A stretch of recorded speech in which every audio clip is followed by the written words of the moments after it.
Welcome back. Panelists here. Hugh Hewitt, host on the Salem Radio Network. Kimberly Atkins, senior Washington News correspondent for WBUR in Boston. Betsy Woodruff-Swan of the Daily Beast. And Dan Pfeiffer, co-host of the Pod Save America podcast and author of the new book, Untrumping America, A Plan to Make America a Democracy.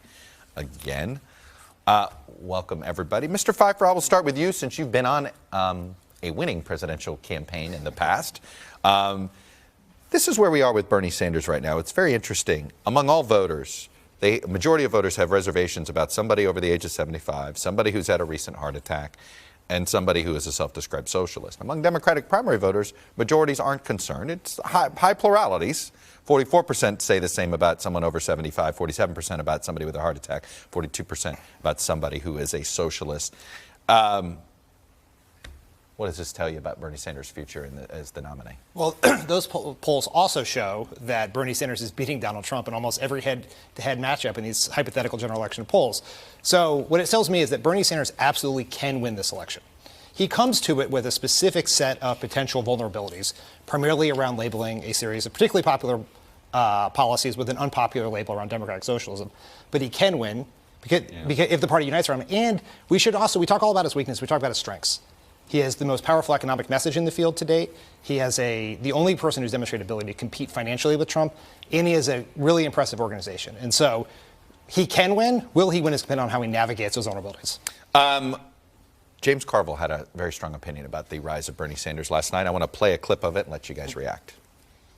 If you want to vote for Bernie Sanders because you feel good about his program, because you don't like the banks on Wall Street or you don't like pharmaceuticals, that's completely legitimate. I understand that. If you're voting for him because you think he'll win the election because he'll galvanize heretofore sleepy parts of the electorate, then politically you're a fool.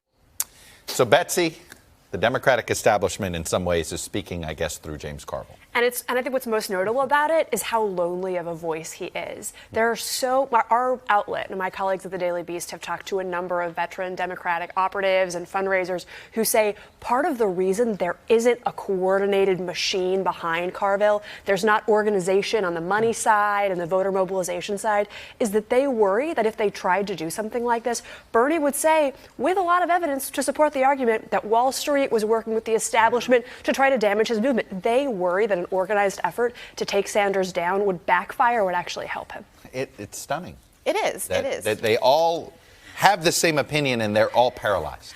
But the establishment of the Democratic Party isn't who is going to the polls and voting. And one thing that Nevada has shown is that Bernie Sanders, at least from 2016, is growing his base. He is expanding. He is reaching out to Latino voters.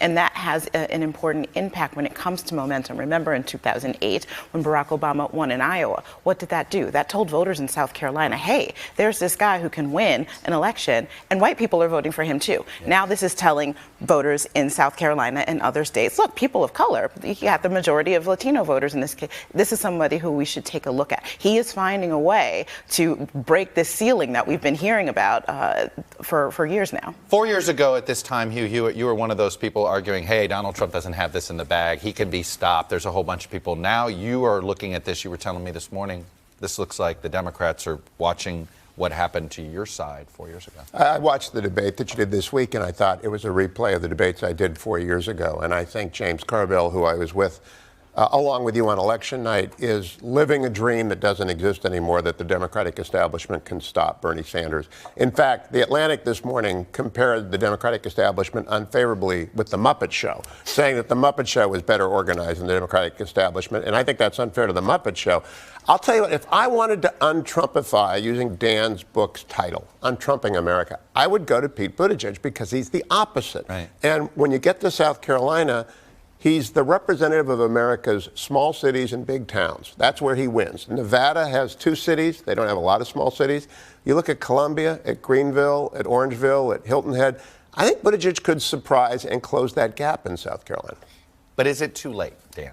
I mean, it's so weird to say that. We've only been through 3 states, but my God, putting Super Tuesday, what they did 4 days, I mean, this calendar is a disaster for the Democratic Party if they want to try to slow Sanders down. Well, it's not too late, but it's getting pretty close to too late. Bernie Sanders is building up a tremendous amount of momentum with no clear alternative to stop him. And Michael Bloomberg's presence out here spending $500 million is actually helping make it more likely that Bernie Sanders is going to win, because it's further dividing. Because I don't consider it Bernie Sanders on the moderate side. It's Bernie and Everybody not Bernie. else. Because Elizabeth Warren is in the not Bernie camp and wants to be the not Bernie alternative.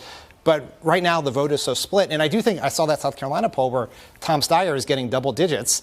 And Bernie could win South Carolina. The irony that two billionaires are going to conspire to elect the Democratic Socialist, the Democratic nominee, is something for the history books. All right, but a lot of this has to do with Michael Bloomberg as well.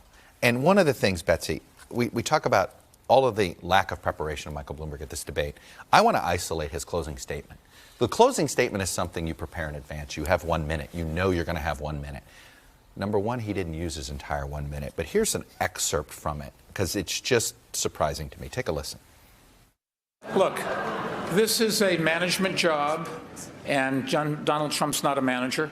This is a job where you have to build teams. The people that we elect, and it's not just the President of the United States, they should have experience, they should have credentials, they should understand what they're doing and the implications thereof. We shouldn't just say, oh, nice person, gives a good speech. We should say, didn't do the job, and you're out of here. Betsy, that was, he had more time. Everybody else knew their 1 minute, had it timed. It's the elevator pitch. They knew what they're doing. This told me he doesn't have a message. And to say it's a management job for a party that historically has been fueled by labor is a little bit of a head scratcher. You'd think someone might have said, maybe don't use the M word when you're making a case to these voters. In addition to that, Bloomberg has very much been insulated from having to answer hard questions for this entire process. He's barely sitting down for any interviews with reporters. As a reporter, I'm a little biased, perhaps. But look, candidates who sit down for tough, challenging interviews do better in the debates because they're used to being outside their comfort zone. Bloomberg was totally in his comfort zone until the moment that was the most important. Yeah, that's absolutely right. And look, voters in this election more than others are wanting to be heard. These are people who the exit polls have shown consistently they want to hear the candidates talk about health care and how difficult it is. They want to hear them say how difficult it is they can't send their kids to the schools that they want. That's the kind of inspiration that is helping fuel candidates like Bernie Sanders. And for Bloomberg to come in and say, hey, I'm the tough guy with a lot of money and I'm going to beat Trump, just doesn't seem like the message that he's pulling. The movie Cats got better reviews than Bloomberg. It was so bad. It was maybe the worst debate performance I've seen since watching debates since '76 forward. However, Bernie can still lose this because I saw de Blasio out last night attacking Buttigieg as smug. I saw Amy Klobuchar attacking Pete Buttigieg as too perfect. You know, they're killing themselves. On the sidelines, I'm applauding, but they're killing themselves. Dan Pfeiffer, I'm going to give you the last word because I'm going to use your book, because you said something here that some could argue is a case for Bernie Sanders. And here's what you write. The Republican base responds to fear and Democrats respond to hope. To win elections, we need to inspire non-voters to become voters. To win elections, Republicans need to fire up their base while keeping everyone else from voting via cynicism and or suppression.